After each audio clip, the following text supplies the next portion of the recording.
If I asked you right now which U.S. state is closest to Russia, what would you say? Most people immediately picture this vast, endless expanse of the Pacific Ocean separating these two massive global superpowers.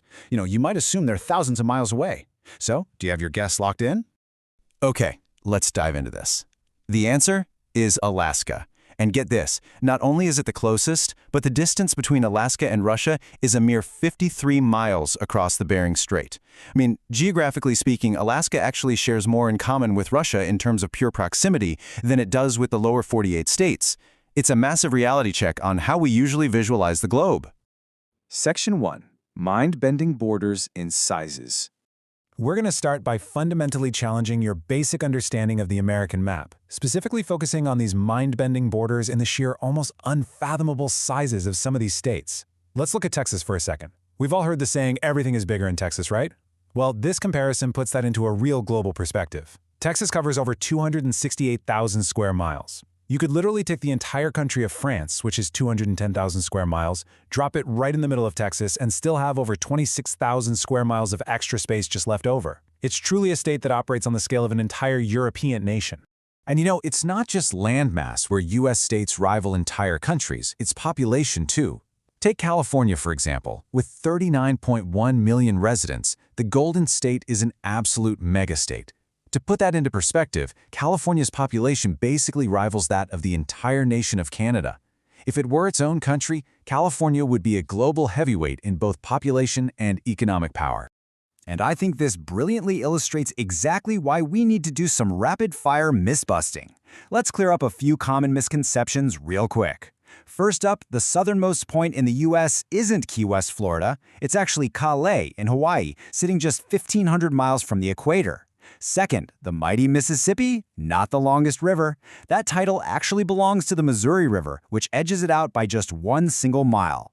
And finally, despite all the fame and the theme parks, Orlando is not the capital of Florida. That honor goes to Tallahassee.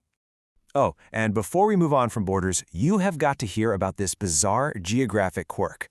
If you stand in Stamford, Connecticut, all cardinal directions lead directly into New York State. Seriously, drive north, New York, head south or west, New York, sail east across the Long Island Sound, you're going to hit New York again. It is this brilliant, weird little anomaly that effectively surrounds the city with one single neighboring state on literally all sides. Section 2. Nature's wildest anomalies. So, now that we've completely warped your sense of borders and scale, let's transition from the maps drawn by humans to the wild, natural anomalies that have fundamentally shaped the physical land itself. We usually associate massive earthquakes with the West Coast, right? But the central U.S. actually holds one of the most violent seismic secrets in American history. Back in 1811 and 1812, the New Madrid earthquake struck the central U.S. with such terrifying intensity that it caused massive landslides, tore the earth open, and temporarily reversed the flow of the mighty Mississippi River. It was so incredibly powerful that the shaking rang church bells all the way over in Washington, D.C. But it's not just earthquakes. Think about this single mountain peak in Montana's Glacier National Park. It's called Triple Divide Peak. Normally, most water in the U.S. flows toward one ocean. But because three massive river systems converge right at this exact spot, water falling on this peak is sent in three completely different directions. It literally empties into the Pacific Ocean, the Atlantic Ocean, and even all the way up to the Arctic Ocean. It's like a giant junction box for water. Now, not all anomalies are purely natural, right? Some are terrifying human accidents. Deep beneath the ghost town of Centralia, Pennsylvania, a massive mine fire has been raging non-stop since May 1962. What basically started as a simple attempt to burn municipal trash accidentally spread right into underground coal deposits. The fire swallowed streets with sinkholes and toxic gas, forcing a mass evacuation. Today, that fire continues to burn, and only a tiny handful of residents refuse to leave this incredibly eerie, steaming landscape. Section 3. The Mega Interstate System. Speaking of human impact on the land, let's completely shift the narrative here. We've seen the wild land, but now let's look at how human beings conquered it with some of the most staggering, monumental infrastructure on the planet. The interstate system wasn't just built for summer road trips, It was championed by President Dwight D. Eisenhower for two very serious reasons. First, he was deeply inspired by the sheer efficiency of the German autobahns during World War II. Second, during the height of the Cold War, This network was actually designed as a defense strategy. It was a way to rapidly evacuate major cities and move military troops and supplies in case of a nuclear crisis. But you know how massive government projects usually go, right? Yeah, it didn't quite go according to the initial blueprint. Back in 1956, they estimated it would take 12 years and $25 billion to complete the whole thing. Instead, it ballooned into a colossal 35-year saga, wrapping up effectively in 1991 and costing an eye-watering $114 billion. That is more than 4 times the original estimate.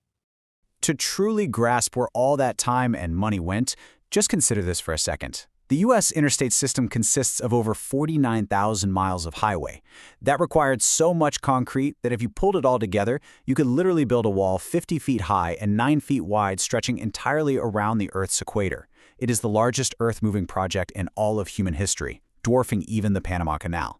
Now, what's really interesting about all this is that there's actually a secret code hidden in plain sight on literally every road trip you take. The highway numbers aren't random at all. Even-numbered highways like I-10 always run east to west. Odd numbers like I-15 always run north to south. And to make it even more brilliant, the numbers systematically increase as you move north and east across the map. It's essentially a massive, countrywide grid system right there on your windshield. Section 4. America's Quirkiest Local Oddities. Let's bring this explainer to a charming close. We've looked at massive borders and these giant highways, but now let's zoom all the way down to the micro level to explore America's quirkiest local oddities. Take Mount Rushmore in South Dakota. Obviously, it stands as an iconic symbol today, but its creation was a really grueling saga. It took a painstaking 14 years to carve those 4 presidential faces into solid granite, battling brutal weather and constant funding issues. In fact, when funding finally dried up completely in 1941, construction was just halted, leaving the monument technically unfinished to this very day. While monuments certainly have their quirks, local linguistics might be even wilder. Okay, bear with me here. I am going to attempt this. Massachusetts is home to Lake Charga Gago Manchaw Gago Chaga Bunu Gamog. Wow, this incredible 45-letter Nipmuc name is actually the longest place name in the U.S. and the 3rd longest in the entire world. It translates roughly to English knifemen and Nipmuc Indians at the boundary or neutral fishing place. But honestly, most locals just call it Webster Lake to save themselves from a complete linguistic emergency.